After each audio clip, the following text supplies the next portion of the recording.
né? Hoje eu vou falar do jejum intermitente, né? A gente fica na dúvida aí do que saber, né? Será que eu faço? Será que eu não faço? Né? E será que é pra mim? Então, e será que é moda, né? Então, vou começar falando do jejum, né? Mas antes de começar a falar do jejum, eu vou explicar, né? O jejum é muito antigo, né? Na verdade, não é uma moda, né? O jejum é feito desde lá do século de Cristo, né? Na própria catolicismo. Então, os católicos fazem no dia de Sexta-feira Santa. Então, é muito antigo. E os estudos começaram a ser feitos no dia do jejum lá desde o século XVII. Então, não é da moda, não é algo novo, né? Agora, os estudos foram feitos em humanos, sim, mais recente. Então, desde 2003, 2007, há os estudos mais em humanos. Antes eram feitos mais em animais. E o porquê, né? Fazer o jejum.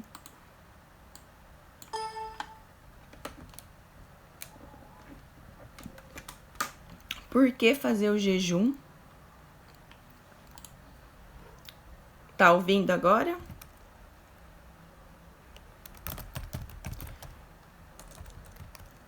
E por que fazer o jejum? Né? Qual que é a diferença, né? Vai ter benefício ou não? Então, ele ajuda muito aí na questão do emagrecimento. E, né, por onde começar? Então, antes de falar como ele funciona no corpo, vou começar falando dos benefícios, né? Ele ajuda muito aí na modulação da glicemia. Então, ajuda aí na diabetes ou na pré-diabetes. Ele ajuda para quem tem asma, infecções generalizadas, doenças autoimunes, então artrose, também doenças articulares, artrose, uma artrite, arritmias cardíacas, cânceres. Então tem muitos estudos que ele ajuda a reduzir a incidência e até prevenir aí cânceres. Então os estudos mais recentes são feitos agora em 2014. E como que ele age, né? Como que o jejum age no organismo. Então, quando a gente fica aí à noite, né? Principalmente que a gente dorme, então 8 horas, né? O ideal seria, né? Então, de 6 a 8 horas à noite. Então, o que acontece depois de 2 horas? Quando a gente come, depois de 2 horas, nossa glicose cai. Então, nossa glicose, ela fica igual à glicose em jejum.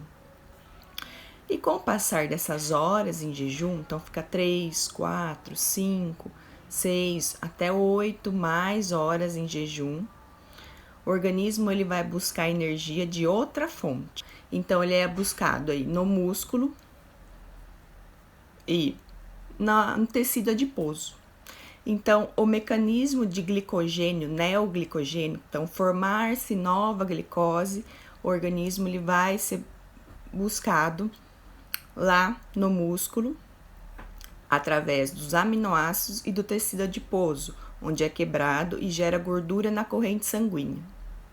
E aí o organismo usa aí para o cérebro, para o músculo também. Então, no exercício usa-se gordura, usa-se também um pouquinho de aminoácidos. Então, ocorre que uma pequena quebra na musculatura, mas não quer dizer que você vai perder músculo, né? Hoje tem estudos recentes já o jejum que ele não perde músculo, principalmente na hipertrofia, né? Se você tem um aporte adequado de proteína depois nos outros dias, se você tem os nutrientes, se você consome aminoácidos, né? Então, é toda uma questão de adaptação, né? Não vai sair aí fazendo. Então, ocasionando essa queda na glicemia, onde o organismo ele vai em busca, tanto no tecido adiposo quanto no músculo, ocorre a cetose. E essa célula cetose, ela vai gerar energia também para o cérebro, para as funções vitais do organismo e também lá para o músculo. Então, o músculo também vai usar a cetose. E a cetose foi comprovada que ela gera mais energia, mais disposição que a própria açúcar vindo aí da glicose sanguínea ou de outro tipo de via. Então, esse é o mecanismo que funciona aí, que lhe causa, né? E o organismo, ele se adapta. Então, mas eu não vou perder músculo no jejum? Hoje já existem mecanismos. O organismo, ele adapta essa quebra de aminoácido, mas ele tem um limite de quebra. Então, há sim uma perca, mas é uma perca aguda, que depois que você consumir uma quantidade ideal de proteína ao longo da semana, nos outros dias, ela se reduz, né? Não há essa perca de músculo. E, além disso, a restrição calórica nesse determinado tempo, fique aí que daqui a pouco eu vou falar como fazer, né? Existem vários protocolos aí do jejum, como fazer, como proceder. Então, estou explicando antes os benefícios, né? Além disso, quando a gente entra em jejum, o organismo ele não gera substâncias tóxicas, que é as espécies reativas de oxigênio, que é isso que em excesso no nosso corpo gera doenças. Então, você evita que tenha substâncias inflamatórias no organismo, né? Todas aí as proteínas.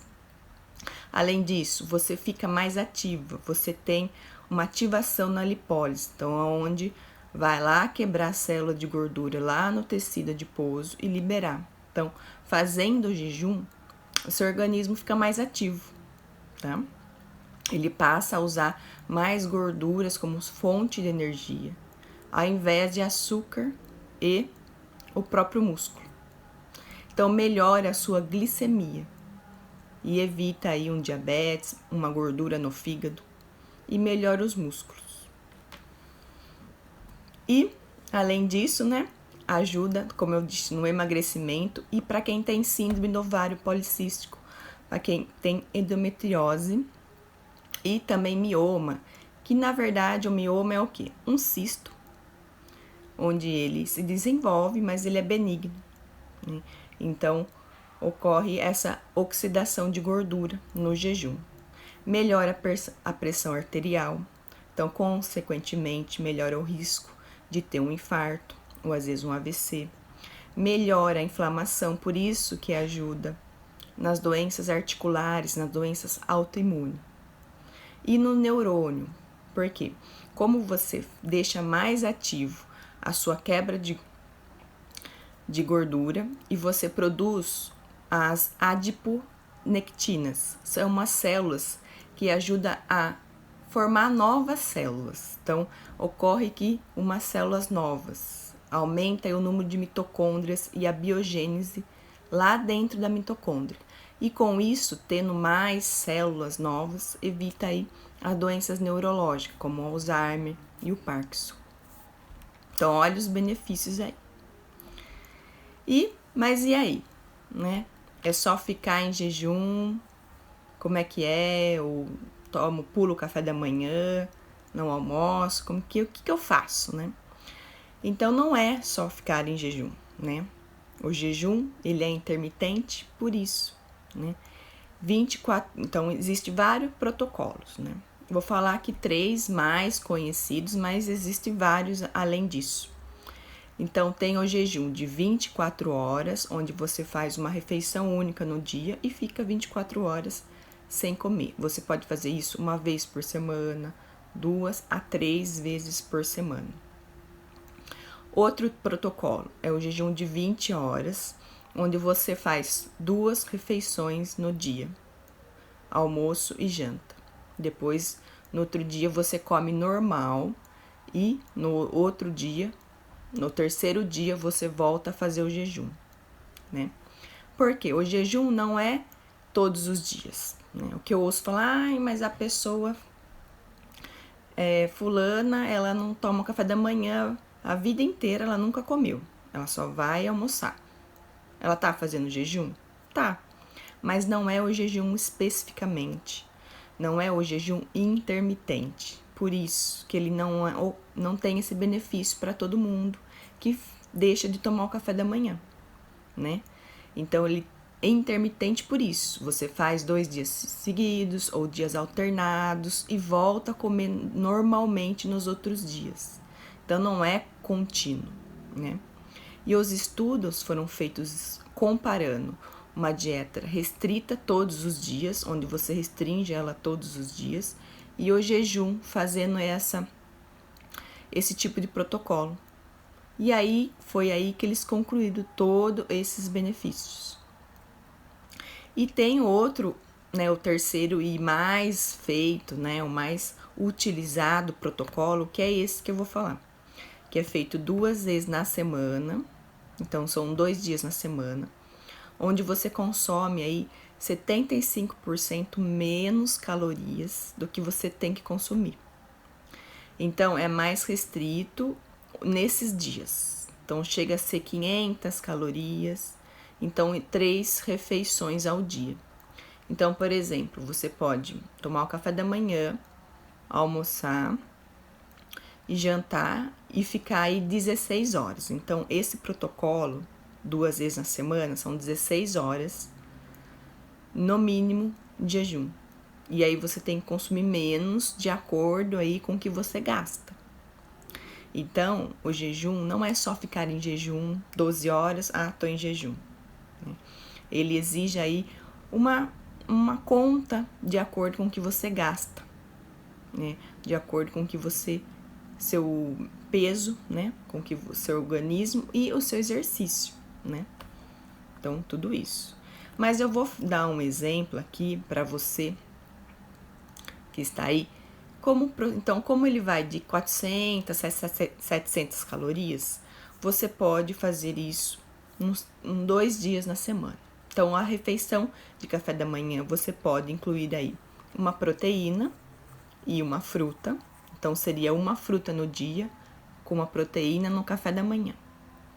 No almoço, você pode comer aí as verduras, os legumes e a proteína, menos quantidade que você comeria normalmente. Uma meia porção seria. E no jantar, mesma coisa, igual o almoço, proteína menos a porção que você está habituada, mais os legumes. Então, veja, ela é mais restrita, evita aí o consumo de carboidrato e nutrientes, ou quanto mais nesse dia, melhor. Então, esse é um exemplo aí de jejum, né, que você pode fazer 2 vezes na semana. Então, se, por exemplo, você comeu às 8 da manhã, seu café da manhã, né, você vai fazer de acordo com a sua rotina, tá? E aí você almoça meio-dia e jantar 7 horas. Aí você vai ficar 16 horas, aí você vai ficar até 10 horas, né? 11 horas sem se alimentar. Você vai almoçar às 11 ou comer algo às 11, dando 16 horas total. Aí no outro dia você come normalmente e no terceiro dia você volta a fazer. Então é no mínimo 16 horas, contando a noite que você acaba de comer e volta a comer, ok? Então, esse é o protocolo mais utilizado, que dá certo no emagrecimento. Mas não é só no emagrecimento, não. O jejum está sendo estudado até em questão de performance, de aumento de tempo nas provas de corridas, de ciclismo, né? Então, e de hipertrofia também. Mas hoje é especificamente de emagrecimento que eu estou falando aqui para você.